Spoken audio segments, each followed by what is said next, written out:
Lo que está haciendo el señor García es pretender cortar esta investigación. Y además, en la hipótesis de que le conceden el asilo, se cae toda la lucha anticorrupción en el país, porque el señor Toledo se va a refugiar en esa misma tesis. Lo va a tomar como precedente. El señor Inostroza también igual.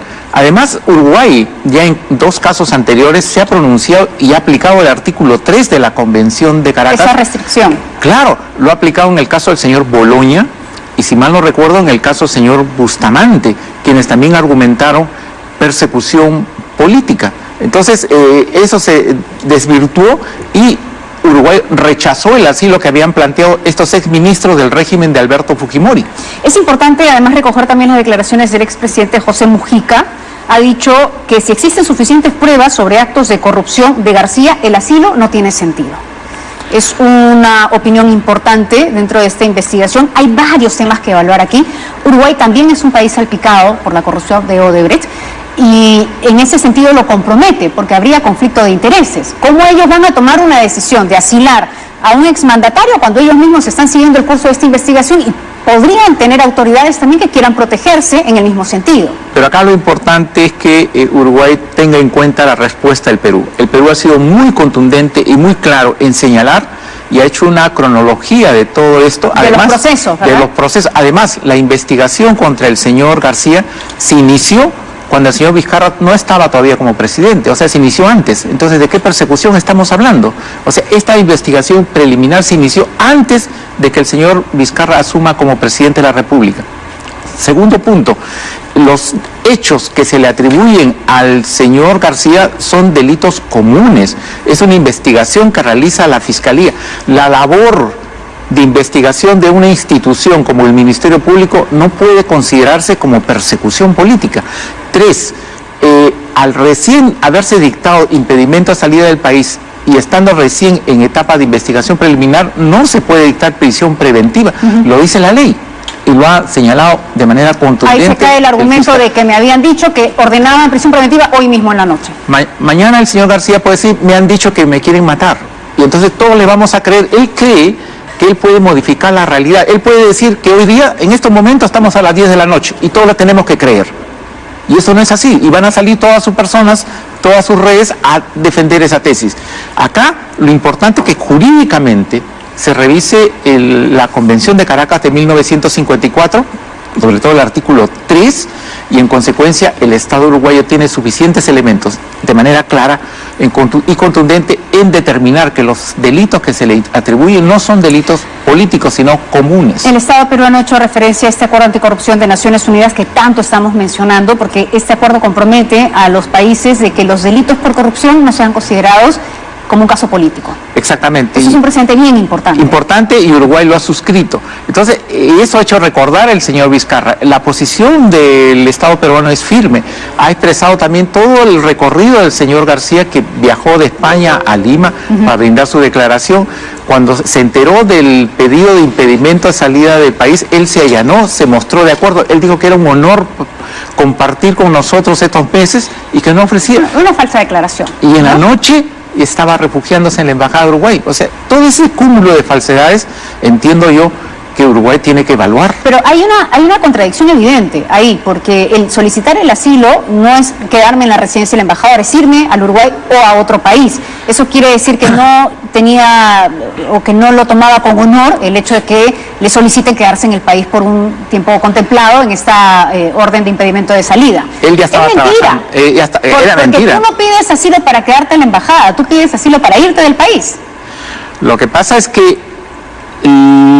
el martes 13 llegó al Perú. Martes 13 tenía que ser, ¿ves? Llegó pruebas de Brasil que son importantes y que seguramente la Fiscalía va a sopesar.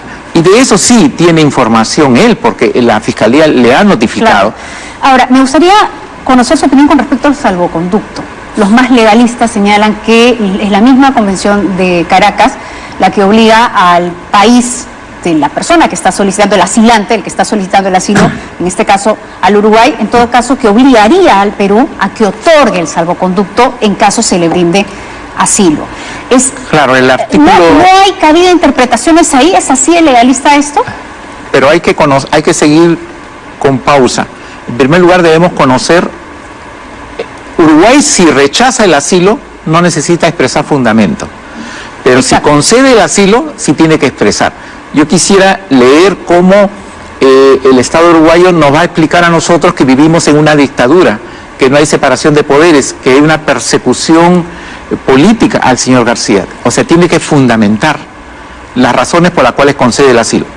Segundo punto, es una decisión del Estado uruguayo plantear el salvoconducto, pero eso también tiene que ser motivado. Entonces, ante esas, tiene que haber dos disposiciones, dos resoluciones de parte del Estado uruguayo que tienen que ser motivo de análisis muy detallado, y el Perú tiene que tomarse todo el tiempo, porque la Convención de Caracas no señala un plazo, el artículo 12 no señala un plazo para la respuesta de parte del Perú. Tendríamos que analizar detalladamente, porque si otorga de inmediato el salvoconducto, el Estado peruano estaría reconociendo que no vivimos en democracia. Eso sería muy delicado. Y con esto se caería todo y nos olvidaríamos del caso Toledo, de todos los procesos, y todos los investigados por corrupción van a afirmar lo mismo. Y eso es lo peligroso.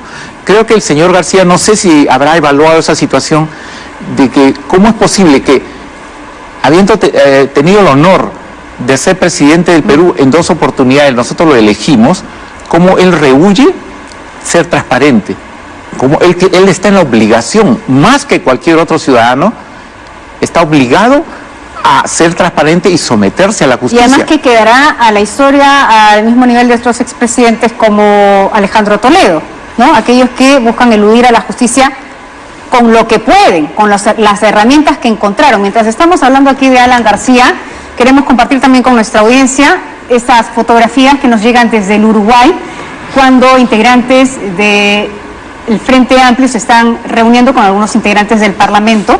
Sabemos la agenda, porque la han compartido además, que van a tener. Ellos están yendo a fundamentar el caso de Alan García a nivel jurídico, es decir, los procesos que se le están siguiendo. Ellos van a plantear delitos económicos. Ese es el término. Ya les estábamos contando también más temprano que en paralelo los parlamentarios artistas se están reuniendo con el expresidente José María Sanguinetti. O sea, son dos trabajos que están haciendo en paralelo. Hablemos de la sociedad civil también va a viajar. También va a viajar, ¿sí? Representados como corresponde. No conozco los detalles, pero la sociedad civil va a expresar su voz y va a explicar los alcances de las investigaciones de carácter penal por delitos comunes que se le atribuyen al señor García. Acá la investigación, hay que tener en cuenta, no es contra determinadas personas. La investigación es sobre los hechos, sobre los hechos de corrupción de la empresa Odebrecht. Hablemos sobre eso. En esa carta que el señor Alan García publica, que no se la dirige al gobierno del Uruguay, él dice es más bien a la opinión pública, pero ya algunos diplomáticos señalan que esto sería interferencia en el mismo convenio de la solicitud de asilo. Él no tendría por qué tener una participación pública y política. Pero vamos a dejarlo de lado. El señor García argumenta que él fue eximido de toda responsabilidad con respecto a declaraciones que lo involucren en las coimas de Odebrecht. Y sobre ese tema hay una declaración importante. La primera, de Jorge Barata, que señala que en el año 2006 solo apoyaron a un candidato. Ese candidato era Alan García. Y además señala la cifra, $200.000, que saldría de la Caja de Operaciones Estructuradas, más conocida como la Oficina de las Coimas. Otra declaración importantísima, Carlos Nostre, quien era el responsable de las contrataciones, declara, también para la Fiscalía peruana, para los fiscales cuando viajan al Brasil, que él puede dar cuenta de una coima de $24 millones. 10 considerados algunos funcionarios cercanos a Alan García, 14 cuyo destino no sabe, pero que Jorge Barata puede dar información certera con respecto a si fue a caer eso a manos de Alan García o no. Bueno, aunque el dinero todavía está ahí, pero sí el destinatario final era Alan García o no. A partir de eso se ha solicitado una declaración ampliatoria a Jorge Barata sobre ese punto en específico. Es mentira que Odebrecht ha dicho que no le ha dado dinero a Alan García, ha dicho hay una declaración pendiente. En ese contexto, si es que Alan García es asilado de Uruguay y viaja a Uruguay, ¿podría solicitarse una extradición o ya no se puede hacer nada? Sí se puede plantear, la investigación tiene que continuar. y donde él se encuentre, si es que la Fiscalía obtiene mayores elementos de convicción, nuevas pruebas, puede plantear una extradición activa donde él se encuentre. O sea, eso depende de cómo avancen las investigaciones. Para enero está programada la declaración de Barata y sobre todo hay que tener en cuenta ahí cuál va a ser la estrategia de la Fiscalía con la finalidad de conocer el destino de los otros 10 millones de dólares que no se conoce a dónde fue a parar. En este tema del tren eléctrico comenzamos con 8 millones, creo, de dólares de coima, después subió a 10 y cuando declara Mestre se incrementa a 24 millones de dólares. Así es. En el caso del tren eléctrico es la coima más grande que ha pagado Odebrecht en todo el Perú, en todos los actos de corrupción, hasta hoy día. Y ese es el caso de Alan García, en la línea 1 del Metro de Lima. Y supera inclusive la de Toledo es de 20 millones de dólares, entonces acá estamos hablando de 24. Este interrogatorio es crucial y fundamental para conocer, no solamente, no buscando incriminar a una persona, sino básicamente conocer toda la verdad.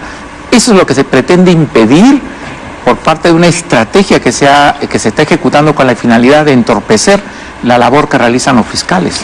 Hay otro tema pendiente que se verá el 6 de diciembre, falta poco, es la elección del nuevo presidente. El señor Prado Saldarriaga ahora ha asumido el cargo de momento, sin mayores cuestionamientos, pero lo cierto es que al interior de la Corte Suprema hay personalidades que están siendo cuestionadas, pero son quienes además estarían a cargo de esta institución tan importante. ¿Cómo evalúa usted la situación en este momento del Poder Judicial y la que va a enfrentar, además, a partir del 6 de diciembre? Yo espero que los integrantes de la Sala Plena evalúen la posibilidad de que el doctor Prado Saldarriaga pueda continuar como presidente del Poder Judicial. Es un juez comprometido con la reforma, es un juez honesto, a quien se le ha visto en estos últimos meses liderar un esfuerzo de parte de los jueces con la finalidad de dar un nuevo mensaje a la ciudadanía. La labor del Poder Judicial ha mejorado sustancialmente. Tiene muchos defectos, muchos errores, como usted ha señalado en la nota anterior, pero por lo que no se puede negar es que Prado Saldarriaga es un juez comprometido con una reforma integral del Poder Judicial. Es una persona que tiene ese compromiso y en consecuencia yo creo que los jueces tienen que evaluar, porque no existe ningún impedimento, es una interpretación de la norma que impediría que él pueda postular la posibilidad. Así es. Él solamente está concluyendo el periodo del doctor Duberlí, no tiene un periodo, no ha sido elegido para un periodo completo y en consecuencia no tiene impedimento en la ley orgánica para poder ser candidato.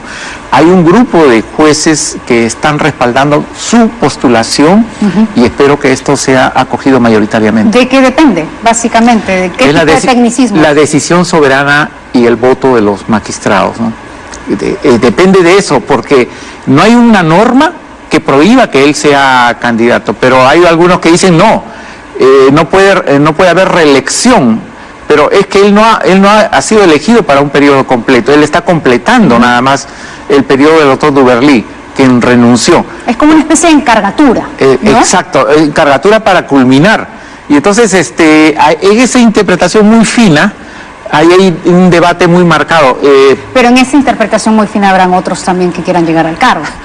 Hay 3 candidatos más, ¿no? Entiendo yo, pero como ciudadano, como abogado, yo